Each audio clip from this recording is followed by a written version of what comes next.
dengan mengucap Bismillahirrahmanirrahim. Pada siang hari ini, hari Senin tanggal 24 Februari tahun 2025, saya Presiden Republik Indonesia meluncurkan Badan Pengelola Investasi Daya Anagata Nusantara, Danantara Indonesia.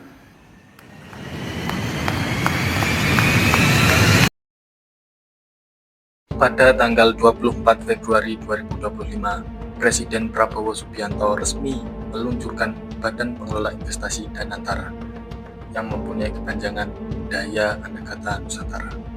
Secara arti, daya mempunyai makna kekuatan, energi, Anagata artinya masa depan, Nusantara adalah tanah air kita.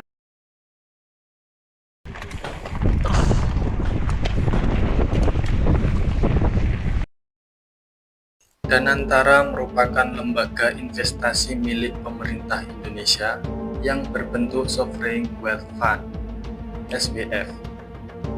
Buat yang belum tahu apa itu SWF, SWF adalah suatu kumpulan dana investasi yang dikelola oleh negara.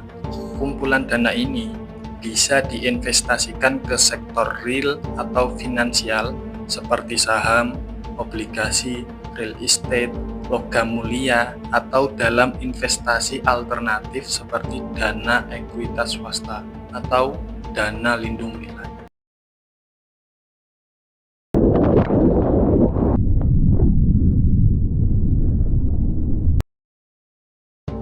Pemerintah menargetkan total aset yang akan dikelola mencapai lebih dari 900 miliar US dollar atau sekitar 14.715 triliun rupiah. Diketahui Danantara akan mengonsolidasikan lembaga pengelola investasi atau INA dan 7 BUMN, yaitu Bank Mandiri, Bank BRI, Bank BNI, PT Telkom Indonesia, PT PLN, PT Pertamina, dan Men ID yang terdiri dari PT Aneka Tambang, PT Bukit Asam, PT Freeport Indonesia, PT Inalum, PT Timah, dan PT Vale Indonesia. Tapi nanti Danantara juga akan mengelola seluruh aset milik BUMN.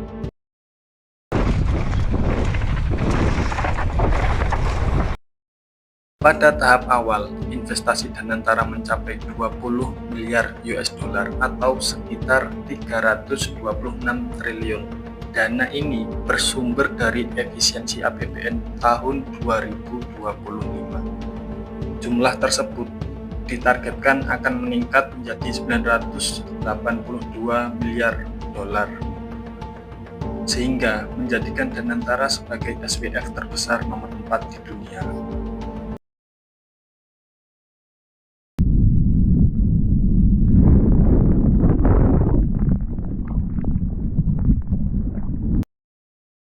Perlu diketahui, Presiden Prabowo Subianto menegaskan bahwa dana yang dikelola Danantara akan difokuskan pada proyek-proyek strategis nasional di sektor energi terbarukan, pengembangan industri manufaktur, hilirisasi sumber daya alam, serta ketahanan pangan.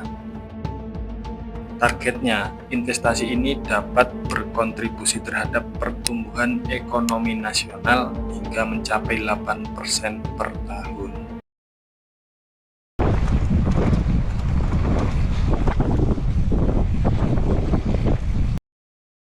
Yang pertama, kita akan membahas keuntungan Danantara. 1. Peningkatan efisiensi pengelolaan aset. Dengan adanya Danantara, pengelolaan aset negara dapat dilakukan dengan lebih efisien dan profesional. Danantara memiliki mandat untuk mengelola aset secara mandiri, sehingga dapat mengambil keputusan investasi yang lebih cepat dan tepat. Kedua, optimalisasi keuntungan. Keuntungan yang diperoleh dari pengelolaan aset akan menjadi milik Danantara. Ini berarti Danantara dapat menginvestasikan kembali sebagian dari keuntungan tersebut untuk memperbesar portofolio aset dan meningkatkan nilai investasi di masa depan.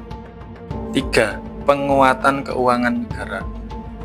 Meskipun keuntungan menjadi milik Danantara, sebagian dari keuntungan tersebut akan disetorkan ke kas negara setelah dilakukan pencadangan untuk penanggulangan risiko. Ini memberikan tambahan pendapatan bagi negara yang dapat digunakan untuk berbagai kebutuhan publik. 4. Inovasi dan pengembangan. Danantara dapat berinvestasi dalam proyek-proyek inovatif yang dapat memberikan dampak positif bagi perekonomian nasional, seperti infrastruktur, teknologi, dan sumber daya manusia. Lalu, bagaimana dengan resiko yang dimiliki Danantara? Nah, di balik keuntungan yang ditawarkan, keberadaan Danantara juga membawa sejumlah resiko dan kerugian yang perlu diperhatikan, yaitu 1. Tanggung jawab terhadap kerugian. Kerugian yang dialami Danantara dalam menjalankan investasi menjadi tanggung jawab Danantara sendiri. Hal ini berarti bahwa jika investasi tidak berjalan sesuai harapan, Danantara harus menanggung konsekuensinya tanpa bisa meminta bantuan negara atau APBN. 2. Potensi mismanagement. Dengan adanya keleluasaan dalam pengelolaan, terdapat resiko terjadinya mismanagement. Pengalaman negara lain dalam mengelola SWF menunjukkan bahwa kurangnya transparansi dan akuntabilitas dapat berujung pada kerugian yang signifikan. 3. Resiko hukum bagi pejabat dan pegawai.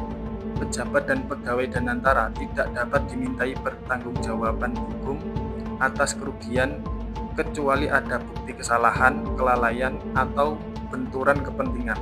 Ini dapat menciptakan budaya yang kurang tanggung jawab. 4. Ketidakpastian dalam mengelola investasi. Danantara tidak dapat dipilotkan kecuali dalam kondisi tertentu yang harus dipastikan. Meskipun ini memberikan perlindungan, ketidakpastian dalam pengelolaan investasi dapat mengurangi kepercayaan investor.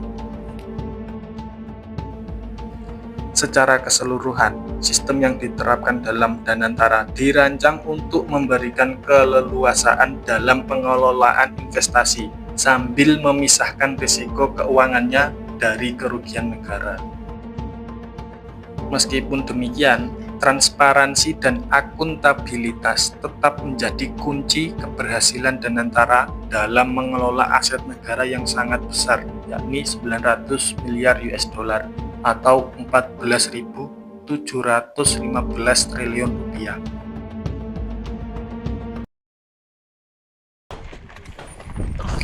Bagaimana pendapat kalian tentang Danantara ini? Tuliskan komentar kalian di kolom komentar di bawah ini. Dan jangan lupa subscribe channel ini agar semakin berkembang.